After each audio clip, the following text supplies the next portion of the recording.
Assalamualaikum semuanya. Sebelum video dimulai, tolong dibantu pencet tombol subscribe-nya agar saya lebih semangat membawakan konten untuk teman kalian. Ngopi, dan jika sudah, mari kita mulai ceritanya. Di sebuah kawasan sunyi di pinggiran kota Bandung, berdiri sebuah ruko yang tak terawat.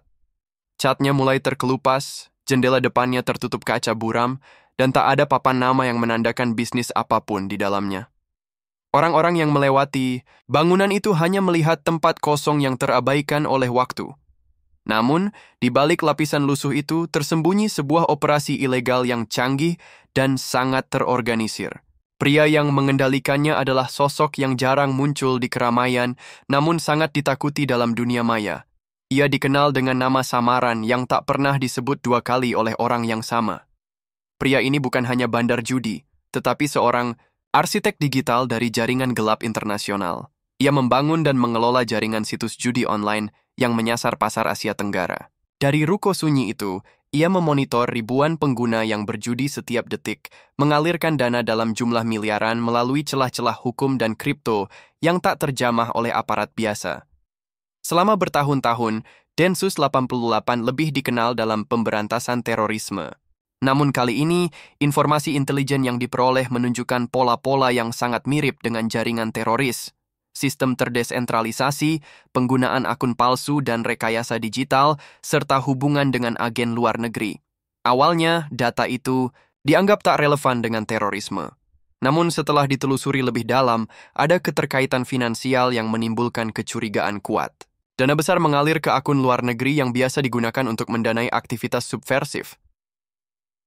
Densus 88 memutuskan untuk membentuk satuan kecil khusus yang menyelidiki jalur uang digital ini. Mereka menyamar, mengawasi transaksi, dan mengikuti jejak server ke server hingga semuanya bermuara pada satu lokasi yang tak mencolok, ruko tua di pinggiran Bandung. Operasi ini pun diberi kode, Operasi Senyap. Hari-hari di ruko itu berlangsung seperti biasa. Tak ada mobil mewah, tak ada tamu keluar masuk, hanya satu motor tua yang sesekali parkir di samping bangunan. Namun di dalam, suasana sangat berbeda. Lantai 2 dipenuhi oleh server dingin yang berdengung pelan, layar-layar LED menampilkan statistik, trafik pengguna, pergerakan pasar taruhan, dan pengaturan jaringan yang tersambung ke berbagai belahan dunia. Sang bandar duduk di kursi ergonomis dengan headphone menyala, sesekali memeriksa pesan dari partnernya di luar negeri, kebanyakan dari Eropa Timur dan sebagian dari Asia Selatan. Ia tak sendirian. Di balik bisnis yang tampak mandiri itu, ada jaringan besar yang menopang, agensi luar negeri yang menyediakan teknologi enkripsi, server tersembunyi, iklan digital terselubung, hingga bot yang menebar iklan judi di sosial media. Semua ini membuat operasi perjudian daringnya nyaris tak tersentuh. Ia tak butuh banyak orang di dalam negeri. Hanya 1 atau 2 anak muda lokal yang paham IT, yang direkrut diam-diam dan digaji besar.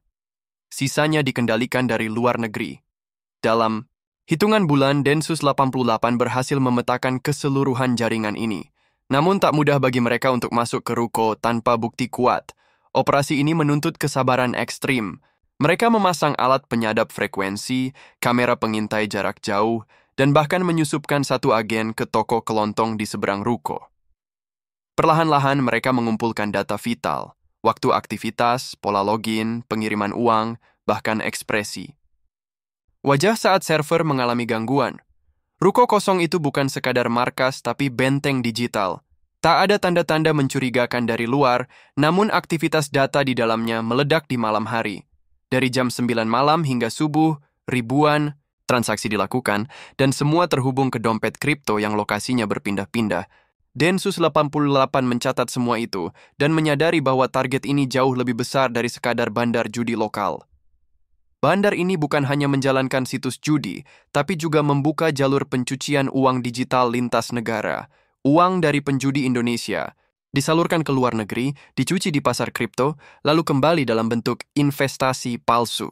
Agen luar negeri yang mendukungnya terdiri dari mantan programmer, ex-spy, dan pengusaha gelap yang memanfaatkan kekacauan hukum antar negara.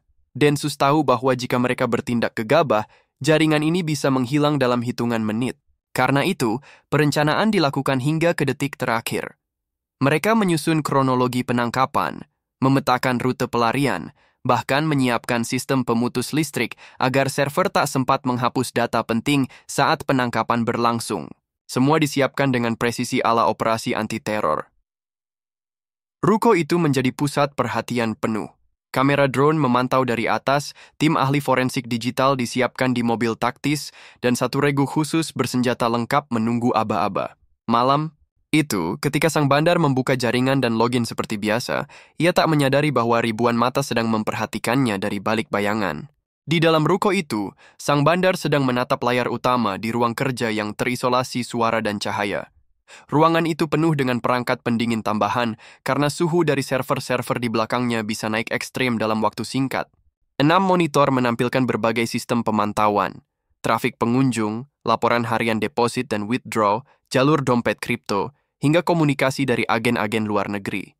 Semua aktivitas itu berjalan otomatis, namun tetap diawasi oleh sang pemilik yang obsesif terhadap kontrol dan efisiensi.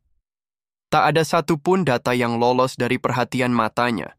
Ia mencatat pola pengguna, mengklasifikasikan akun-akun berdasarkan kebiasaan berjudi, dan bahkan menyusun strategi pemasaran mikro menggunakan data perilaku penjudi Indonesia. Dengan bantuan agensi luar negeri, ia berhasil menjalankan kampanye digital licik di media sosial dan mesin pencari, menggunakan ribuan akun bot untuk menyebarkan iklan-iklan samar yang tampak seperti tautan berita olahraga atau kuis berhadiah. Namun, tanpa sepengetahuannya, aktivitas itu telah lama diamati oleh mata-mata digital dari tim forensik Siber Densus 88. Tim tersebut bukan unit biasa. Mereka terdiri dari mantan peretas, pakar kriptografi, dan analis intelijen digital yang dibentuk khusus untuk mengejar target-target ekstrim yang bergerak di dunia maya. Mereka bekerja dalam keheningan, tanpa jejak, dan sangat sabar. Jejak pertama. Ditemukan dari alamat IP aneh yang muncul di satu server Ukraina yang dicurigai oleh Interpol sebagai pusat transaksi gelap. Server itu memiliki lalu lintas yang aneh, sebagian besar berasal dari Asia Tenggara dan sebagian kecil dari Eropa Timur. Namun pola login, waktu aktif, dan struktur situsnya mirip dengan jaringan situs judi daring yang sedang berkembang pesat di Indonesia. Salah satu situs itu memiliki panel admin yang akhirnya berhasil diakses oleh tim Densus melalui teknik eksploitasi bug kecil yang ditemukan dalam skrip back-end situsnya. Dari situ, identitas samaran sang bandar mulai bisa diurai. Mereka menemukan sebuah email terenkripsi yang hanya aktif pada waktu-waktu tertentu. Setiap pesan yang dikirim akan terhapus otomatis setelah 60 detik dibuka. Namun dengan teknik penggandaan shadow memory, tim forensik berhasil menyalin konten pesan-pesan tersebut dan mulai mengurai pola komunikasi antara sang bandar dan agen luar negeri. Isi pesan-pesan itu menunjukkan hubungan bisnis yang sangat terstruktur. Ada pembagian wilayah pemasaran, laporan mingguan, pembahasan perubahan algoritma SEO agar situs mereka tetap muncul di halaman pertama pencarian, dan bahkan diskusi mengenai skema penyaluran dana melalui stablecoin untuk meminimalkan fluktuasi nilai tukar. Semua ini menunjukkan bahwa operasi ini bukan sekadar usaha pribadi seorang pria di Indonesia, tetapi bagian dari kartel digital global yang bergerak di bayang-bayang. Densus pun menyadari bahwa mereka tidak hanya mengejar satu orang, tetapi sedang menghadapi model kejahatan siber generasi baru. Mereka menamai sang bandar dengan kode burung hantu, karena jam kerjanya yang selalu dimulai setelah matahari tenggelam dan berakhir menjelang fajar. Penyelidikan berlanjut. Jejak digital yang dikumpulkan mengarah ke beberapa akun anonim di forum gelap tempat para bandar judi dan penyedia layanan gelap bertukar informasi dan berdagang layanan. Di sana, burung hantu adalah sosok yang dihormati. Ia dikenal sebagai penyedia sistem back-end yang stabil, bisa menangani lebih dari 30.000 user aktif, dan memiliki fitur keamanan anti-spyware terbaik untuk pemain kelas kakap. Namun, dengan semakin dalamnya penyelidikan, Densus menemukan fakta yang lebih mengejutkan. Sistem operasional situs ini bukan hanya untuk judi, tetapi juga memiliki fitur crypto mixer yang biasa digunakan untuk mencuci uang hasil kejahatan digital. Crypto mixer itu bekerja dengan cara memecah transaksi menjadi pecahan-pecahan kecil yang dikirim ke ribuan alamat acak sebelum akhirnya kembali dikumpulkan dalam satu dompet tujuan akhir. Teknik ini sangat sulit dilacak, tetapi jejak waktu pengiriman dan pola angka-angka acak itu meninggalkan sidik digital. Setiap langkah semakin mengungkap keterlibatan pihak luar negeri. Ada file log dari akses server yang berasal dari wilayah Rusia, Moldova, dan bahkan dari lokasi di Swiss yang dikenal sebagai markas jaringan server bawah tanah. Mereka semua tampaknya mendukung burung hantu dengan sistem CDN palsu dan server pencerminan mirror agar situs-situsnya tetap online meskipun diblokir berkali-kali oleh Kominfo. Dalam proses itu, tim Densus juga menemukan satu rekaman, aktivitas penting. Sang bandar sedang melakukan video call dengan pria beraksen Eropa Timur, membahas sistem baru bernama Bat Shield yang akan memperbolehkan pengguna untuk bermain secara anonim menggunakan hanya fingerprint browser dan wallet address, tanpa login. Sistem ini sangat berbahaya karena akan menghapus semua catatan pengguna dari server dan membuat penyelidikan semakin sulit. Semua data itu dikumpulkan, dipetakan, dan dibawa ke meja koordinasi tertinggi. Densus 88 menyadari bahwa waktu mereka semakin sempit. Sekali sistem baru ini aktif, maka semua jejak bisa menghilang seperti embun pagi. Maka, diputuskan bahwa operasi penangkapan akan dilakukan dalam 9 hari ke depan. Mereka menamai hari itu sebagai hari pemutusan, karena bukan hanya untuk menangkap sang bandar, tetapi juga untuk memutus seluruh koneksi digital yang menghubungkan dia ke jaringan luar negeri. Selama 9 hari berikutnya, tim melakukan persiapan menyeluruh. Mereka menyusupkan perangkat pemantau gelombang elektromagnetik di sekitar ruko, memetakan jumlah kabel dan titik energi listrik, bahkan menghitung berapa detik yang dibutuhkan untuk menyabot pemutus arus jika terjadi perlawanan digital dari dalam. Mereka menyiapkan alat pemblokir sinyal dan unit kejut listrik yang bisa melumpuhkan server-server tanpa membakar komponen penyimpanan. Saat hari eksekusi semakin dekat, burung hantu tetap tak sadar bahwa setiap aktivitas kecilnya sedang direkam. Ia tetap bekerja, tetap tenang, dan tetap menjadi bayangan yang menyelimuti dunia digital malam hari.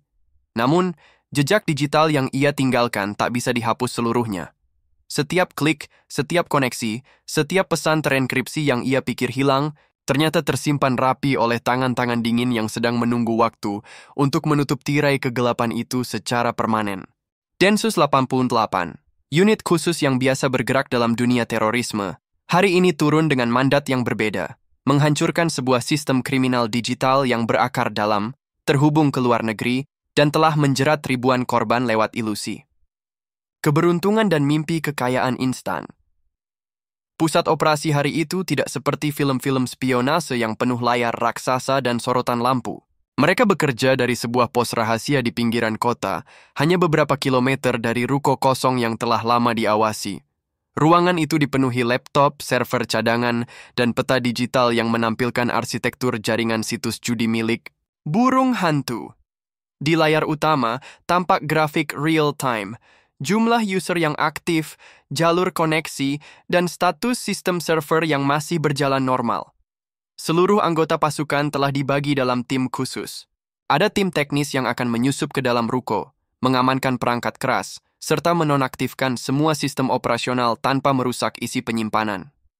Tim kedua adalah tim cyber, yang akan melakukan serangan serentak terhadap semua node dan server luar negeri melalui jalur-jalur hantu yang telah ditanam selama penyelidikan. Tim ketiga adalah unit lapangan bersenjata lengkap, siap menanggapi segala potensi ancaman fisik atau percobaan kabur. Pukul 03.20 pagi. Langit masih gelap. Operasi dimulai secara senyap. Tim penyusup bergerak ke sekitar kawasan ruko. Jalanan itu sepi. Hanya ada 1 atau 2 pengendara ojek malam dan beberapa anjing liar yang menyalak dalam kegelapan. Ruko yang dituju tampak sama seperti biasa. Mati, tertutup, dan tidak menimbulkan kecurigaan. Namun Densus tahu bahwa di dalamnya, dunia digital sedang berjalan. Burung hantu aktif. Ia sedang mempersiapkan peluncuran sistem barunya, Bat Shield, dengan END. Menggunakan kamera termal dan sensor gelombang elektromagnetik, tim mendeteksi bahwa 3 dari 4 ruangan di dalam ruko itu aktif. Ada aliran panas dari ruang server, dan satu objek bergerak yang dipastikan adalah sang target. Sistem pengendali suhu otomatis menunjukkan suhu konstan 19 derajat Celcius, tanda bahwa pendingin bekerja optimal untuk menjaga kestabilan server berkapasitas tinggi. Tepat pukul 03.42, sinyal serangan diluncurkan. Tim siber memutus seluruh jalur, Komunikasi utama melalui teknik sinkhole memalsukan alamat IP utama dari server luar negeri agar semua lalu lintas masuk dialihkan ke server Densus yang telah disiapkan sebagai jebakan data.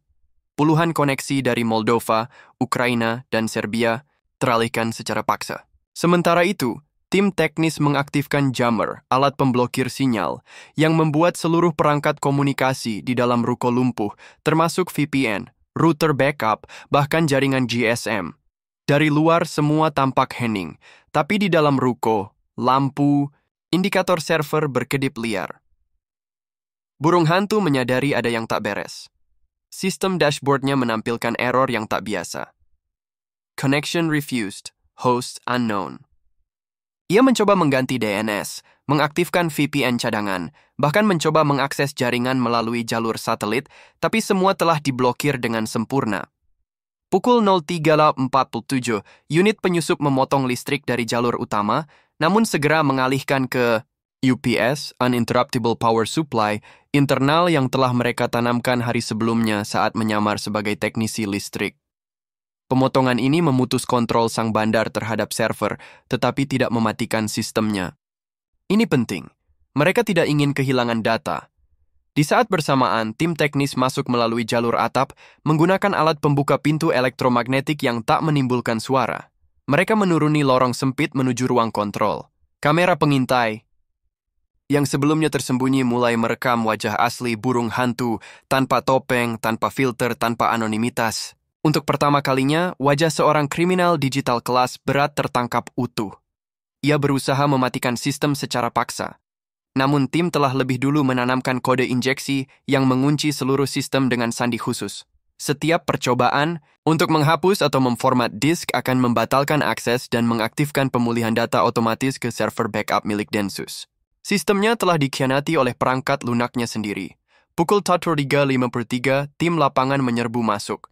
Pintu utama didobrak tanpa suara keras. Seluruh area diamankan. Burung hantu dibekuk tanpa sempat menghancurkan satupun hard drive. Semua perangkat penyimpanan segera dicabut dan dibungkus dalam pelindung gelombang. Server-server dibawa secara utuh, dan data mereka disalin langsung ke sistem Densus untuk dianalisis lebih lanjut. Tak ada suara, tak ada baku tembak, tak ada ledakan. Hanya ada detak jantung dari orang-orang yang tahu bahwa malam itu dunia digital Indonesia berubah. Setelah penangkapan, analisis data dimulai.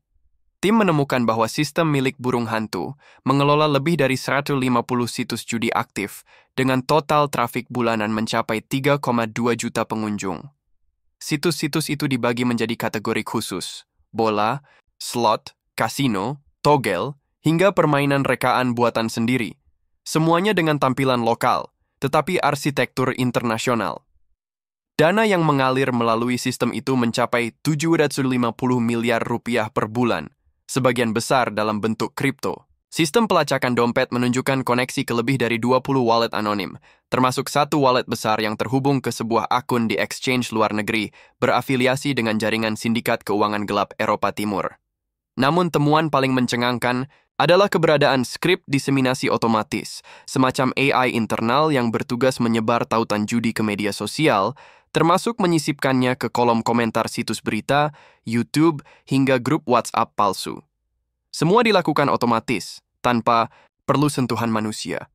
Dengan sistem sebesar itu, Densus menyadari bahwa burung hantu bukan sekadar bandar lokal. Ia adalah pelaksana utama jaringan, tangan kanan dari entitas yang jauh lebih besar, dan penangkapannya adalah awal dari perang baru, perang digital, tanpa senjata, tapi dengan dampak yang bisa menghancurkan ekonomi sosial masyarakat. Hari itu, semua perangkat ruko dimatikan. Listrik dicabut. Ruko ditutup dengan garis kuning, tapi gema operasi hari pemutusan menyebar ke seluruh jaringan bawah tanah. Di forum gelap, nama burung hantu berubah status menjadi offline, compromised. Ribuan akun anonim panik. Beberapa situs mendadak mati. Dan sebagian lain mengalihkan sistem mereka ke mode hibernasi. Densus 88 tahun ini belum selesai. Tapi malam itu, satu simpul telah terputus. Dan dunia digital Indonesia untuk pertama kalinya bernapas sedikit. Lebih lega, ruang lab tempat semua analisis ini dilakukan tak besar, namun dibangun dengan standar tertinggi. Dindingnya berlapis pelindung sinyal. Setiap perangkat yang masuk ke ruangan harus melalui 3 tahap sterilisasi data. Tidak ada koneksi internet. Tidak ada jaringan luar. Semuanya bekerja dalam isolasi total, hanya bergantung pada sistem closed loop dan tim elit yang telah menjalani pelatihan langsung dari Eropa. Pukul 4.15 pagi, proses imaging dimulai, proses pembuatan salinan digital dari seluruh isi perangkat. Setiap hard drive dibuatkan bit by bit copy, bukan hanya file, tapi setiap jejak log, cache memory, hingga ruang kosong yang mungkin mengandung data tersembunyi atau terhapus. Butuh waktu 7 jam untuk menyelesaikan hanya 1 dari 5 server utama. Sementara tim imaging bekerja, tim lain menyusun peta digital berdasarkan metadata. Kapan file dibuat, siapa pengguna terakhir, di mana file terakhir diakses, dan hubungan silang antar folder. Dari analisis awal, ditemukan bahwa struktur data server tidak biasa, tidak seperti perusahaan biasa atau organisasi kriminal konvensional. Folder-foldernya menggunakan penamaan matematis, seperti Turkey's Alpha, Perchip Sax, atau Turkey Mirror, Dartseski RT Kiksak, jelas, dimaksudkan untuk membingungkan pelacak. Namun, Densus sudah siap. Mereka mengaktifkan alat pattern recognition AI yang mampu membaca pola penamaan tidak berdasarkan kata, tapi frekuensi kemunculan karakter, urutan waktu akses, dan pola pengulangan dalam enkripsi. Dalam 2 jam, sistem berhasil menemukan bahwa setiap folder utama memiliki pasangan simetris tersembunyi di jalur lain, dan dari sanalah pintu terbuka.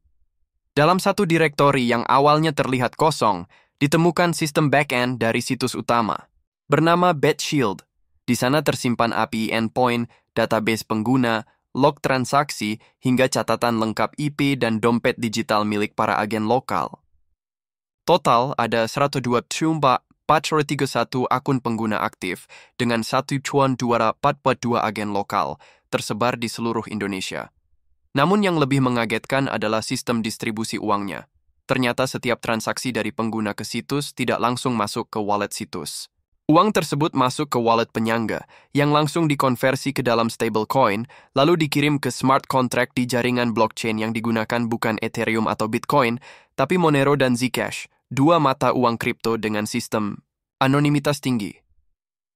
Setelah uang masuk ke kontrak pintar, sistem otomatis akan membagi dana ke dalam 16 wallet berbeda, masing-masing memiliki peran khusus. Server maintenance, affiliate program, marketing internasional, pengamanan jaringan, dan setidaknya 3 wallet untuk silent backers dari luar negeri. Ketika wallet itu ditelusuri lebih jauh, muncullah koneksi ke 3 perusahaan cangkang yang terdaftar di British Virgin Islands, Estonia, dan Dubai. Dokumen kepemilikan yang diajukan tampak sah, tapi struktur organisasinya menunjukkan pola familiar, pengulangan nama fiktif, pengacara bayangan, dan rekening bank yang sering muncul dalam kasus money laundering global. Sementara itu, dalam folder terisolasi bernama Dark SaaS Project Legacy Logs, ditemukan arsip komunikasi internal antara burung hantu dengan mitra luar negeri. Formatnya bukan teks biasa, tapi gambar yang disteganografikan. Data pesan disembunyikan di dalam piksel gambar berwarna hitam polos. Tapi tim sudah bersiap. Dengan memanfaatkan algoritma Deep Stegoscan, mereka berhasil mengurai isi pesan tersebut. Isinya adalah instruksi. Hapus node A9 jika terjadi penetrasi lokal. Aktifkan dummy path 77. Ganti nama situs dengan versi lighter. Artinya, jaringan ini tidak hanya memiliki backup otomatis, tapi juga strategi bertahan hidup jika terdeteksi. Seluruh sistem itu, dari pengguna di Indonesia yang hanya melihat situs sederhana bertema slot online hingga sistem manajemen server di Moldova, terhubung dalam satu logika yang sangat rapi. Bahkan program marketing mereka tidak dilakukan oleh manusia, tetapi oleh AI berbasis LLM yang dirancang khusus menyebar promosi menggunakan strategi emotional targeting. Sistem ini bisa mengidentifikasi calon pengguna berdasarkan riwayat pencarian, Google, aktivitas media sosial, dan ketertarikan akan kata kunci seperti cepat kaya, passive income, atau penghasilan tambahan. Lebih jauh lagi ditemukan proyek yang belum dirilis, BetFirst, platform virtual kasino dalam EU4, dunia metaverse.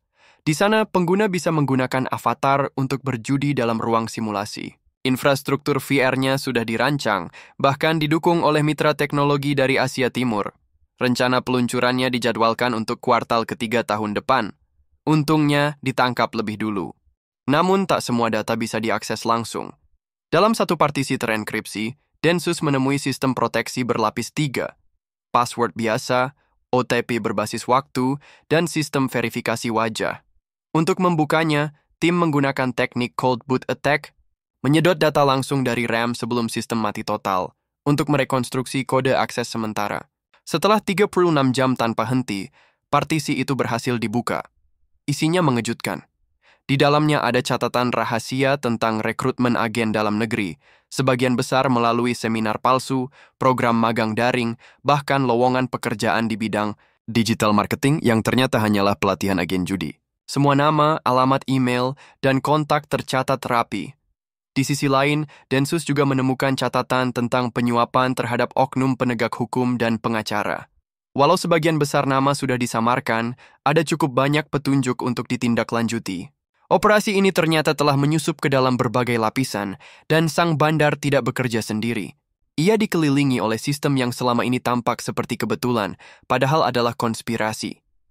Pada akhir minggu pertama autopsi digital, seluruh struktur jaringan telah dipetakan. Sebuah network tree dibuat, menggambarkan jalur dari user lokal ke server regional, wallet, agen asing, hingga perusahaan cangkang internasional. Peta itu dicetak di ruang pusat Densus.